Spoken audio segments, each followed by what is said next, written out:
জয় হিন্দ।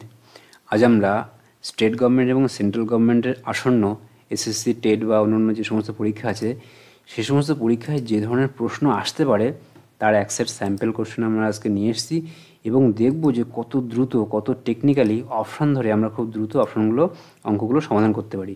তো তোমরা ক্লাসটি মন দিয়ে দেখো, দেখলে বুঝতে পারবে যে বিভিন্ন টাইপের অঙ্ক এবং খুব দ্রুত আমরা সমাধান করব। তোমরা তার পদ্ধতিগুলো এখান থেকে শিখে নাও, তাহলে তোমাদের পরীক্ষায় সহজেই তোমরা খুব কম সময়ে সমাধান করতে পারবে। তো চলো শুরু করি আমরা।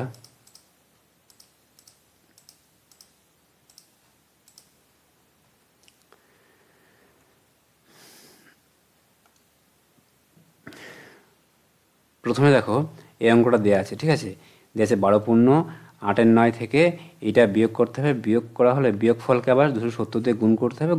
গুণফল কত হবে? তাহলে দেখো এখানে অপশানে দেখো লাস্ট উত্তর কত 6, লাস্টের 6, এটা 6, এটা 8, এটা 6, তাহলে 3টে 6 একটি 8। তবু আমরা দেখি কীভাবে দ্রুত করতে পারি। এখানে কাজ করি, এই 12 তো এটা আমি এভাবে লিখবো, ঠিক আছে, 12 প্লাস 8/9 আর এটা লিখবো কত 8 প্লাস 3/5 হলো। এবার দেখো তোমরা কিন্তু এভাবে করবে, কিন্তু তাহলে দ্রুত হবে। এবার বাদ দিতে হবে, তাহলে 12 থেকে আমি 8 বাদ দেবো, 4 থাকবে। 12 থেকে 8 গেলে কত থাকবে? 4 থাকবে। এবার এই দুটো আমি বাদ দেবো। কী করে বাদ দেবো ভালো করে দেখো, আমি এখানে 9 আছে না, এখানে 5, তাহলে আমি এক কাজ করি, এই দুটোর তলা আমার সমান করে নিই, ঠিক আছে, নিচেরটা সমান করে নিই। তাহলে কী করবো, এইটাকে আমি 9কে আমি 5 দিয়ে গুণ করি, উপরটাও 5 দিয়ে গুণ করি, ঠিক আছে। এটা দেখো নিচে 5 আছে, 9 দিয়ে গুণ করি, এটাও 9 দিয়ে গুণ করি। তাহলে দেখো এখানেও 45, এখানেও 45, তাহলে কী হবে, নিচে আমার 45 হবে আর উপরে কত 5 40 আর 3 নং 27, তাহলে বিয়োগ করলে 13, বোঝা গেল। তাহলে 4 পূর্ণ 45/13। এবার আমি গুণ করে দিই, আমি 4 45 কত হয় 180 আর 13 193, তাই না, 193 নিচে 45। কী বলেছে, এটাকে বিয়োগফলকে 270 দিয়ে গুণ করতে হবে। 270 দিয়ে আমি গুণ করে দিই, আমি 270 দিয়ে আমি গুণ করে দিই, তাহলে 45 দিয়ে 270 কবার যাবে, 45 90 3 মানে 6 বার যাবে, তাই না, 6 বার। এবার দেখো 3 6 18 8 না, তাহলে সে লাস্ট ডিজিট আমার 8 কোনটা আছে, এই 8 এটা না, উত্তর আমার এটা। এবার তুমি 193কে তুমি 6 দিয়ে গুণ করে দেখবে আমার উত্তর এটাই আসবে, ঠিক আছে। আমি ধরি এটা 200, 6 2 1200, আমার বাদ যাবে 7, 6 7 42, তার মানে 1158 উত্তর। বোঝা গেল কত দ্রুত আমরা সমাধান করতে পারি। পরের অঙ্কটা দেখো আমরা এইভাবে করবো, খুব দ্রুত সমাধান হবে, ঠিক আছে, খুব দ্রুত করবো আমরা। শুধু তোমার টেকনিকগুলো দেখে নাও। এখানে দেখো পরের অঙ্কটা বলা আছে সুমনা ও সুরের বয়সের অনুপাত 7 আর 3, তাহলে 7 আর 3 বলা আছে বয়সের অনুপাত। 6 বছর পর তাদের বয়সের অনুপাত 5-3 হবে, তাই না, 6 বছর পরে, কিন্তু এটা এখানে 5 হবে, এখানে আমার 3 হবে। কত বছর পরে? 6 বছর পরে, তাই না, 6 বছর পরে। তাহলে দেখো এরও 6 বাড়বে, এরও 6 বাড়বে। তাহলে দেখো এখানে আমি এক কাজ করি, এদের মধ্যবর্তী পার্থক্য আমি সমান করে নেবো। এখানে দেখো 7 আর এখানে 3 না, পার্থক্য 4, তো 7 আর 3 পার্থক্য 4। আর এখানে দেখো 5 আর 3 পার্থক্য 2 না, তাহলে আমি কী করবো, দুটোরই পার্থক্য সমান করে নেবো। তার মানে এটাকে আমি কাজ করি, এটাকে আমি 2 দিয়ে গুণ করি, ঠিক আছে, 2 দিয়ে গুণ করে আমি সমান করে নিই। তাহলে 5 2 10, 3 2 6 হলো। তাহলে দেখো আমার এখন কিন্তু পার্থক্য আমার সমান হয়ে গেছে। সমান মানে এখন আর 5 আর নেই আর 3ও নেই, ঠিক আছে। তাহলে আমার দেখো ভালো করে দেখো, এবার আমি সহজেই করতে পারবো। দেখো আগে ছিল এখানে দেখো পার্থক্য 4, এটাও পার্থক্য 4। এবার দেখো আগে ছিল 7, এখন 10, বাড়লো কত, বাড়লো 3, তাই না। এখানে দেখো আগে ছিল 3, এখন হলো 6, বাড়লো কত 3, তাই না। তাহলে 3 ইউনিট বাড়লো, কিন্তু বয়সে কত বললো, আমার বয়সে 6 বছর লেখা আছে, 6 বছর পর না। তাহলে 3 ইউনিটের ভ্যালু কত, ভ্যালু আমার 6, 1 ইউনিটের ভ্যালু কত, 1 ইউনিটের ভ্যালু আমার 2, বোঝা গেলো। 3 দিয়ে 6 ভাগ করলাম 2, তার মানে 7 ইউনিটের ভ্যালু কত আমার, 7 ইউনিট 7 2 14 আর 3 2 6। বলেছে তাদের বয়সের পার্থক্য কত, 14 থেকে 6 বাদ দিলে 8 বছর। আমরা খুব সহজেই আমরা করে ফেললাম। অথবা আমরা এরকম করতে পারতাম যে 7 থেকে 3 পার্থক্য কত, 4 না, তাহলে 4 ইউনিটের ভ্যালু 4 গুণ 2 মানে 8 বছর তাদের বয়সের পার্থক্য। এই অঙ্কগুলো কিন্তু পরীক্ষায় বারবার বিগত দিনে এসেছে, সুতরাং পরের পরীক্ষাও কিন্তু এই সমস্ত প্রশ্ন আসতে পারে, খুব সহজেই আমরা আসতে পারে। সুতরাং এগুলো আমরা ভালো করে শিখে নেব। সরল সুদের হারে 25,000 টাকা 3 বছরের শেষে সুদ 7,500 টাকা হয়। ওই একই টাকা জটিল সুদে একই হারে একই সময়ে কত টাকা সুদ হবে? তাহলে দেখো আমি এক কাজ করি, প্রথম কাজ হবে কি আমার সুদের হারটা বের করে নেওয়া, ঠিক আছে। এই 25,000 টাকার 7,500 টাকা 3 বছর পরে কত টাকা সুদ হয়, 25,000 টাকার 3 বছর পরে এত টাকা সুদ হয় না, তাহলে সুদের হারটা বার করে নিই। তাহলে 3 বছরের সুদ হয় কত, 7,500 টাকা। তাহলে 1 বছরের সুদ হয় কত, 2,500 টাকা, তাই না। তাহলে 7,500কে আমি কী করবো, আমি 3 দিয়ে ভাগ করে দিই, তা কত হয় 2,500 টাকা।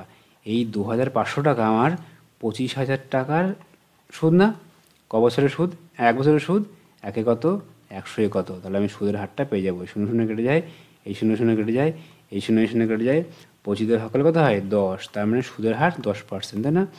এবার সুদের হার হয়ে গেলো 10%। এবার বলেছে এই একই টাকা একই সময় মানে 3 বছরে 25,000 টাকায় কত টাকা সুদ হবে, জটিল সুদের, ঠিক আছে।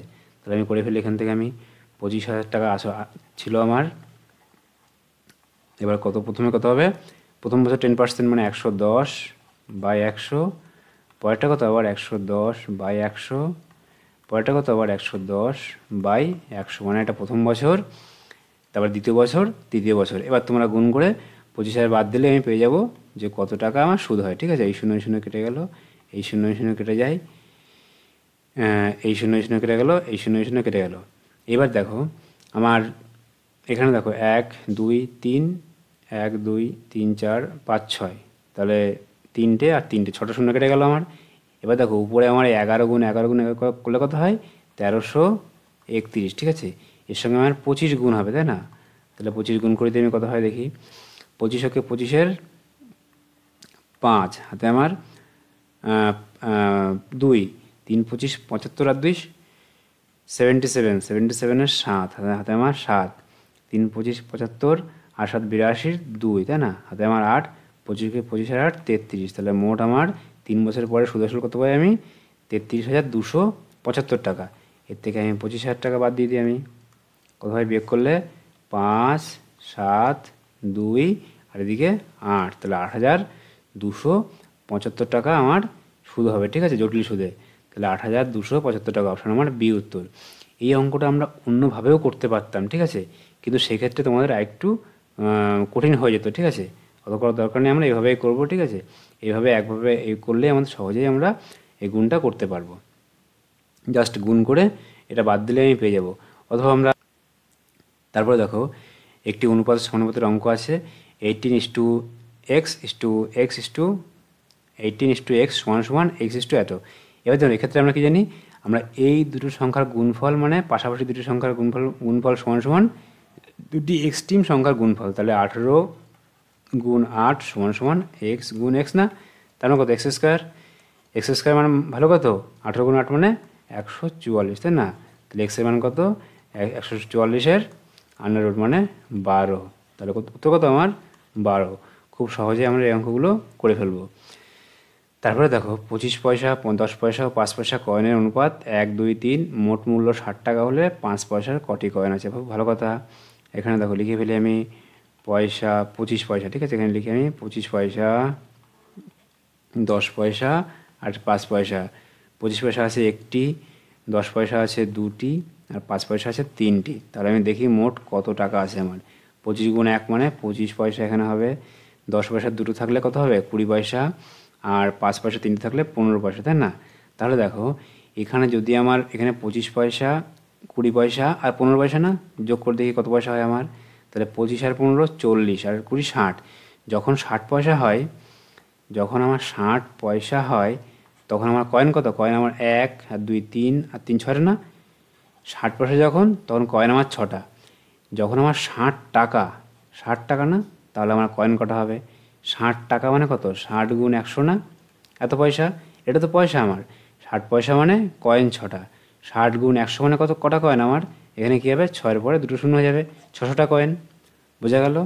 যখন 60 পয়সা, এখানে দেখো 60 আছে না, এখানেও 60, তাহলে এর সঙ্গে কী হয়েছে, এর সঙ্গে 1 গুণ আছে না, এখানে 100 গুণ, তাহলে এর সঙ্গে আমার 100 গুণ হয়ে গেল 600টি কয়েন। তোমরা আলাদা করে নিয়মে করবে, দেখবে 600ই আসবে। 60-এর ভ্যালু 6 হলে 60 গুণ 100-এর ভ্যালু কত হবে 600। তাহলে মোট আমার 600টি কয়েন আমার আছে। আমাকে জানতে চাওয়া হয়েছে যে 5 পয়সার কয়েন, তাহলে 5 পয়সার কয়েন কটা আমার, মোট আমার 1 2 3 না, মোট 1 আর 2 3 আর 3 6, 6-এর মধ্যে 3 হচ্ছে আমার 5 পয়সা, তাই না। তাহলে এর মধ্যে কত আমার মোট 600টা কয়েন আছে, এর মধ্যে 3টে 5 পয়সা 6টার মধ্যে 6 দিয়ে ভাগ করে দিই 100, তাহলে 3 গুণে 100 কত আমার 300, তাহলে 5 পয়সার কয়েনের সংখ্যা আমার মোট 300টি। বোঝা গেল 300টি আমার 5 পয়সার কয়েন। তারপরে দেখো পরের অঙ্কটা কি আছে, একটি নৌকার বেগ স্থির জলে 2 কিলোমিটার পার ঘন্টা, প্রতিকূলের বেগ 1 কিলোমিটার পার ঘন্টা হলে স্রোতের বেগ নির্ণয় করো। তাহলে দেখো যখন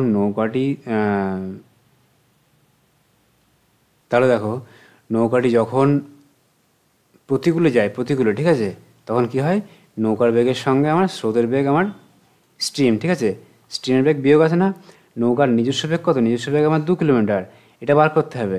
এবার যখন এরা নৌকার নিজস্ব বেগ মাইনাস স্রোতের বেগ সমান সমান প্রতিকূলে বেগ, তাই না, তাহলে প্রতিকূলে কত কিলোমিটার যাচ্ছে আমার, প্রতি কিলোমিটার যাচ্ছে প্রতি ঘন্টায় 1 কিলোমিটার, তাই না, তাহলে প্রতি ঘন্টায় 1 কিলোমিটার যাচ্ছে, তাহলে নৌকার বেগ 2, কত বাদ দিলে 1 হবে আমার, নিশ্চয়ই 1 বাদ দিলে, তার মানে আমার এখানে স্রোতের বেগ কত হবে, স্রোতের বেগ আমার 1 কিলোমিটার, তাহলে স্রোতের বেগ আমার 1 কিলোমিটার 1 কিলোমিটার, যদি নৌকার বেগের থেকে স্রোতের বেগ বাদ দিই তাহলে প্রতিকূলের প্রতি ঘন্টায় আমার 1 কিলোমিটার, এটা বলা আছে আমার, তাই না। দেখো স্থির জলের বেগ 2 কিলোমিটার পার ঘন্টা এবং প্রতিকূলের বেগ 1 কিলোমিটার পার ঘন্টা, তাহলে স্রোতের বেগ আমার 1 কিলোমিটার, ঠিক আছে। এই অঙ্কগুলো পরীক্ষায় বারবার আসে, আমরা কিন্তু একটু যদি ভালোভাবে করি তাহলে সহজেই করতে পারবো। তারপরে দেখো এইখানে একটি দেওয়া আছে, দিয়ে এই দুটো মান বার করতে হবে। তাহলে দেখো আমরা কি জানি, এই দুটো সংখ্যার গুণফল মানে কি, দুটো সংখ্যার গুণফল মানে এটা গুণ না, তার মানে 1776, এখানে কত হবে দেখো, এখানে আমি এক কাজ করি, এই ধরি এক্স, ঠিক আছে, তাহলে এক্স গুণ এক্স মানে এক্স স্কোয়ার, বর্গ গুণ করলে এখানে 1776 গুণ 111, ঠিক আছে। এইবার দেখো আমরা একটু ভালো করে যদি খেয়াল করি তাহলে দেখতে পাবো যে এটাকে আমি ভাঙাবো, ঠিক আছে, এক্স মানে কত হবে, এটার স্কোয়ার রুট হয়ে যাবে, এটাকে আমি ভাঙাবো, ঠিক আছে, ভাঙলে দেখো এটাকে আমি একটা 2 দিয়ে ভাগ করি, 2 দিয়ে ভাগ করলে কত হয়, 2 দিয়ে ভাগ করলে 2 গুণ 8 8 8 না, ট্রিপল 8 তো, 2 দিয়ে ভাগ করলে এটা হয় না, তার 8 2 গুণ 16 6 তোমার 1 2 গুণ 16 17 7 তোমার 8 2 গুণ 16 17, তো এটা হয় না, তাহলে এক কাজ করি, এটা মানে কত, এটা মানে আমার 8 গুণ 1 1 1 না, তাহলে দেখো এটাকে আমি সুন্দর করে লিখি আমি, তাহলে আমি বুঝতে পারবো যে এই আন্ডাররুটের মধ্যে কী লিখলাম আমি, 8 গুণ 2 16 লিখি, ঠিক আছে, 8 গুণ 2 16 গুণ 1 1 1 গুণ আবার 1 1 1, তাহলে দেখো এই 16 থেকে বাইরে কত আসবে, বাইরে আমার 4 আসবে, আর এদিকে এখানে কত, দুটো 3টে এখানে আছে কি 1 1 1 111 গুণ 111 না, এর থেকে একটি বাইরে আসবে মানে 1 1 1, তার মানে উত্তর কত আমার 4 4 4। বোঝা গেল, অঙ্কটা কিন্তু কঠিন নয়, কিন্তু আমাকে টেকনিকটা দেখতে হবে যে কীভাবে আমি ভাববো। প্রথমে আমিও 2 দিয়ে ভাগ করলাম, দেখলাম ট্রিপল 8, তারপরে আমার সহজে হয়ে যাবে যে 8 গুণ 111, এবার এই 8 2 আর 8 একসঙ্গে রাখলাম 16 থেকে বাইরে আসলো 4, আর এদিকে 111 গুণ 111, এর থেকে 111 বাইরে আসলো। তোমরা কিন্তু ক্লাসগুলো মন দিয়ে করবে, ঠিক আছে। তারপরে দেখো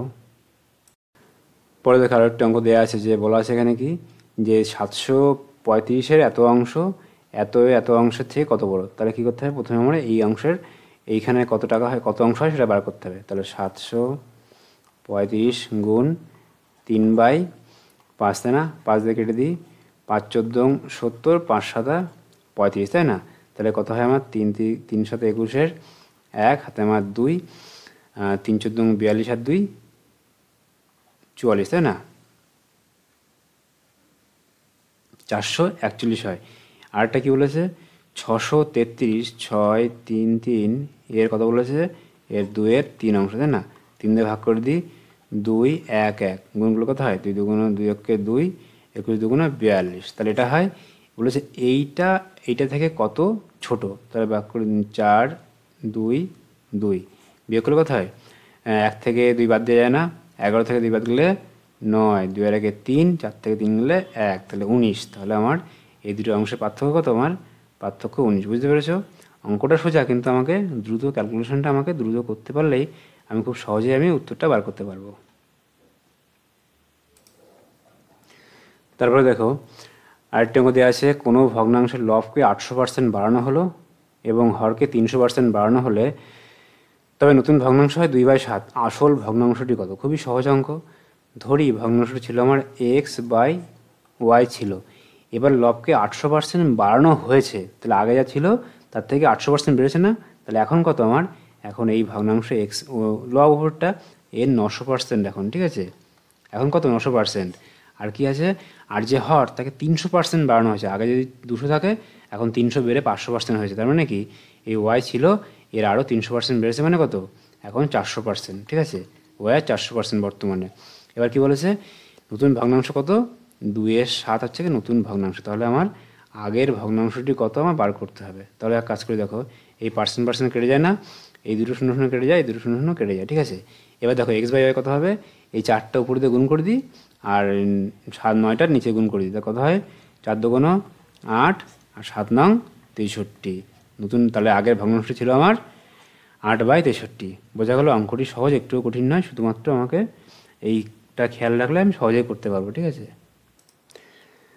তারপরে দেখো এখানে দেওয়া আছে 64 পাওয়ার 4 ভাগ 8-এর পাওয়ার 5। তাহলে দেখো আমরা যখন দেখবো এরকম সংখ্যা আছে, তখন চেষ্টা করবো যে বেসটাকে একই রকম আনার। ঠিক আছে, এটাকে কী করে লিখবো, আমি 8-এর লিখবো স্কোয়ার, তার পাওয়ার 4, তাই না, বাইরে 4 ছিল, তার মানে এই পাওয়ার দুটো গুণ হয়ে 8-এর পাওয়ার 8। ঠিক আছে, ভাগ 8-এর পাওয়ার 5। তারপরে দেখো যখন বেস আমার একই থাকে, তখন কি হয়, পাওয়ারটা বিয়োগ হয়ে যায়। তাহলে 8 থেকে 5 গেলে কত থাকবে আমার 3, তার মানে 8-এর পাওয়ার 3 আমার উত্তর, অপশন আমার সি উত্তর। বোঝা গেল, এই সমস্ত অঙ্ক কিন্তু পরীক্ষায় বারবার আসে, কিন্তু আমরা ভুল করি, বিভিন্ন রকম ছোট ছোট কারণে আমরা ভুল করি। তারপরে দেখো পরপর 4টি যুগ্ম সংখ্যার সমষ্টি 60, সংখ্যাগুলির বর্গের সমষ্টি কত। তাহলে দেখো পরপর 4টি যুগ্ম সংখ্যা, তাই না, জোড় সংখ্যা। তাহলে দেখো 4 দিয়ে ভাগ করে দিই, 15, তাই না। তাহলে 15 কিন্তু মাঝখানের সংখ্যা না আমার। তাহলে আমার সংখ্যাগুলো কীরকম, 15 আগে একটি হবে 14, এরপরে একটি সংখ্যা কত, 16, এর আগে যুগ্ম সংখ্যা 12, এরপরে যুগ্ম সংখ্যা 18। এবার দেখো আমার পরপর 4টি যুগ্ম সংখ্যা, জোড় সংখ্যা 12, 14, 16, 18। এবার এগুলো যোগ করে দেখো, যোগ করলে আমি পেয়ে যাবো 60। দেখো 12 আর 18 কত হয়, 30, আর এদিকে 14 আর 16 30, তার মানে আমি পেয়ে গেলাম কত, 60। এবার এই সংখ্যাগুলো কি বলেছে, বর্গের সমষ্টি কত, বর্গের সমষ্টি বার করতে হবে। তাহলে আমি লিখি বর্গের সমষ্টি কত হয়, 12 স্কোয়ার 144, 14 স্কোয়ার 196, তারপরে দেখো 16 স্কোয়ার 256, তাই না, 18 স্কোয়ার 324। আমাকে কিন্তু বর্গগুলো মনে রাখতে হবে, না হলে কিন্তু আমি সহজে করতে পারবো না। ঠিক আছে, এবার যোগ করি, 6 আর 4 10, 6 আর 4 10, 10 10 20 না, 20 শূন্য হাতে আমার 2, তাহলে 2 আর 9 11 আর 4 15 + 20 আর 2 22-এর 2 হাতে আমার 2, 2 আর 1 3 আর 1 4 2 6 আর 3 9, তাহলে কথা হবে আমার 920। তাহলে সংখ্যাগুলির পরপর সংখ্যাগুলি বর্গের সমষ্টি 920, অপশন আমার ডি উত্তর। বোঝা গেল, অঙ্কগুলো কিন্তু কঠিন নয়, কিন্তু আমাকে ঠিক করে করলে আমাকে খুব সহজেই আমি করতে পারবো। তারপরে দেখো পি এর মান দেওয়া আছে এইটা, এবার এই সংখ্যাটির মান বার করতে হবে। কিন্তু দেখলেই আমার ভয় লাগবে, করে বাবা কি না কি, এক কাজ করবো। ঠিক আছে, এই সংখ্যাটি আমি এক কাজ করবো, পি দিয়ে আমি সব গুণ করে দিই। তাহলে কত হয়, গুণ করলে পি কিউ প্লাস কত হয়, গুণ করলে 3p স্কোয়ার, না 3p স্কোয়ার প্লাস কত হয়, 3p না 3p। এবার দেখো আমি এক কাজ করি, এই সংখ্যার সঙ্গে, ঠিক আছে, এই সংখ্যার সঙ্গে আমি 1 যোগ করে দিই। হ্যাঁ, যোগ করে আবার 1 বাদ দিয়ে দিই আমি, তার ব্যাপারটা আমার একই থাকলো। আমার 1 যোগ করে 1 বাদ দেওয়া মানে কি একই থাকে না। এবার কেন যোগ করলাম, কারণ জানি আমি এই P Q plus 3p square P plus 3 plus 1 square মানে কি পি প্লাস 1-এর হোল কিউ। ঠিক আছে, এবার লাস্টে কি আছে, লাস্টে আমরা 1 বাদ দেবো। হ্যাঁ, 1 বাদ দেবো। এবার দেখো পি এর মান কত, পি এর মান 99 না, তাহলে পি এর মান 99 প্লাস 1 মানে কত হয় 100, তাই না। আর 100-র কিউ মানে কত, 1-এর পরে 6 শূন্য, 1-এর পরে 1 2 3 4 5 6 হয়ে গেল, 1-এর পরে 6 শূন্য। এবার কি আছে, এবার লাস্টে 1 বাদ আছে না, তাহলে 1 আমি বাদ দেবো। এই লাস্টে 1 বাদ আছে না, তাহলে 1 বাদ দেবো আমি। তাহলে এখানে কটা সংখ্যা আছে আমার, 1 2 3 4 5 6 7টা সংখ্যা, 1 বাদ দেবো মানে 6খানা 9 আসবে। ঠিক আছে, 1 2 3 4 5 6, বোঝা গেল। 7খানা সংখ্যা ছিল, 1 বাদ দিলাম, 6খানা 9, 3 আর 3 6টা 9। তাহলে এখানে 4টে 9, এখানে 3টে 9, এখানে 5টা 9 বাদ হয়ে যাবে, এখানে 3 3 6টা 9, উত্তর আমার 6টা 9। বোঝা গেল, অঙ্কটা সহজ, কিন্তু আমাকে টেকনিক্যালি না করলে কিন্তু আমি সহজেই সমাধান করতে পারবো না। ঠিক আছে, এবার দেখো একটি সরল অঙ্ক দেওয়া আছে এখানে। আমি কি করব, এই অঙ্কটা খুব সহজে করব। ঠিক আছে, 2-1-কে 2-এর আগে 3-এর 2, তাহলে পুরো কত আসে আমার 3-এর 2, নিচে 2-1-কে 2 থেকে 1 গেলে 1-এর 2, নিচে আসে এক হাফ, ঠিক আছে। এবার ভাগ, এখানে ভাগ আছে থাকলো। এবার দেখো এটাকে আমি এক কাজ করি, এটাকে আমি উল্টো দিয়ে দিই, ঠিক আছে। উল্টো দিলে কত থাকে আমার, উপরে 2 গুণ হবে না, নিচে 1, তার মানে কেটে যাবে। এই পার্ট থেকে কী আসবে আমার, এই পার্ট থেকে আসবে আমার শুধু 3, ঠিক আছে। এই পার্ট থেকে আমার 3 আসবে। ভাগ আছে, ভাগ থাক। এবার এই অংশটাকে আমি যোগ করি, যোগ করলে কথা হয়, এটাকে আমি 10 করে দিই, এটাকে আমি 4 করে দিই, তাই না, ডাবল করে দিলাম। এবার 4 আর 3 7, 10/7, তাই না। তাহলে এখানে 4-এর 7 আছে, এখানে 4-এর 7, এখানে কত আমার গুণ, এটা 7 মানে 7/10, ঠিক আছে। এখানে এর আছে না। এবার এই কাজটা করি আমি, 3 দুগুণ 3, লসাগু কত, লসাগু আমার 6, এখানে 3 অক্ষে 3, 2 অক্ষে 2, মানে 5-এর 6 এই পার্টটা থেকে আসে। আর নিচে বিয়োগ করলে 3 অক্ষে 3, 2 অক্ষে 2, বিয়োগ করলে কত হয়, 1-এর 6, তাই না, 1-এর 6, নিচের পার্টটা 1-এর 6। এ পাল্টে দিলে কি হয়, পাল্টে দিলে আমার 6 উপরে নিচে 1, 6 কেটে যাবে, থাকবে 5। তাহলে এই অংশটা থাকবে কি আমার, এই অংশটা থেকে পেলাম আমি 5, তাই না। তাহলে এখানে পেলাম 5, এখানে পেলাম এই অংশটা থেকে পেলাম এটা, ঠিক আছে, এটা। আর এখান থেকে পেলাম কত, এখান থেকে পেয়েছি আমি 3। তাহলে এক কাজ করি আমি, এটা আমি সবগুলো আমি পরপর গুণ করে দিই, ঠিক আছে। এই অংশ থেকে পেলাম আমি 3, কত পেলাম আমি, এই পার্ট থেকে পেয়েছি আমি 3, তাই না। এই পার্ট থেকে পেলাম 3, ঠিক আছে, 3 রেখে দিই আমি। তারপরে ছিল কত, তারপরে ভাগ ছিল না, তাহলে ভাগটা রেখে দিই, ভাগ রেখে দিলাম এখানে আমি 3 ভাগ। এবার দেখো এই পার্ট থেকে কত পেয়েছি আমি, উপরে 4 নিচে 7, তাহলে উপরে 4 নিচে 7, এখানে পেয়েছি কত, উপরে 7 নিচে 4, গুণ উপরে 7 নিচে 10, তাই না। আর আমি পেলাম এই অংশ থেকে পেয়েছি কত, আমি এই অংশ থেকে পেয়েছি আমি 5, তাই না, 5 পেলাম, এই অংশ থেকে 5 লিখে দিলাম। এবার দেখো আমি কি করব, এই কাজটা আগে করব, কারণ কি আমরা সরলের নিয়মে কিন্তু আগে করতে হয় ভাগের কাজ, কিন্তু ভাগের কাজ করার আগেও যদি এর থাকে তাহলে এর কাজটা হবে আগে আমার, ঠিক আছে। এবার দেখো এই 7 কেটে যায় না, 7 কেটে যায়, এই 5 দিয়ে ভাগ করলে কত হয়, 5 দিয়ে ভাগ করলে 2, 2 দিয়ে 4 ভাগ করলে 2, তো উপরে আছে 3 নিচে 2, মানে 3কে 2 দিয়ে ভাগ করলে কত হয়, উপরে 3 নিচে 2, উত্তর আমার উপরে 3 নিচে 2। দেখি কোনটা অপশন আছে, অপশন এই যে অপশন সি আমার উত্তর, ঠিক আছে, উপরে 3 নিচে 2। বোঝা গেল। তোমরা কিন্তু এই পার্টটা যদি একটু আগে পরে হয়ে যায় তাহলে কিন্তু অঙ্ক উত্তর মেলা খুব কঠিন হয়ে যায়। পরের অঙ্কটা কি আছে, x/y মানে x² plus y² minus xy, মানে এই মানটা যদি এটা হয় তাহলে এইটা কত হবে। তাহলে কি করব, জাস্ট আমি সাজিয়ে দেবো আর কিচ্ছু না। x মানে 9 আর y মানে 11, আর কিচ্ছু না। তাহলে কি হবে, প্রথমে হবে 9-এর স্কোয়ার, তারপরে হবে 11-এর স্কোয়ার, তারপরে প্লাস হবে মাইনাস হবে মাইনাস, ঠিক আছে, কারণ কি এখানে মাইনাস দেওয়া আছে না, মাইনাস 9 গুণ 11, এটি করলে যা হবে সেটাই উত্তর, ঠিক আছে। তাহলে কত হয়, 9 একশো কত, 9-এর স্কোয়ার 81, 11-এর স্কোয়ার 121, যোগ করে দিই 2, 8 দিয়ে 10 শূন্য আমার 1, 1 লেগে 2, এর থেকে আমার 9-99 আর বাদ যাবে আমার উত্তর কত। দেখো উত্তর 2 থেকে 12 থেকে 9 গেলে 3, হাতে আমার 1, 9-কে 10, 10 মিলে গেল 0, 1, উত্তর আমার 103, ঠিক আছে, 103 উত্তর আমার। বোঝা গেল। তাহলে এইরকম তোমরা রেগুলার ক্লাস পাবে, ক্লাসগুলো মন দিয়ে দেখো, আগামী দিনে কিন্তু এই ধরনের প্রশ্ন কিন্তু পরীক্ষায় আসতে পারে। প্রত্যেকে ভালো থাকবে, জয় হিন্দ।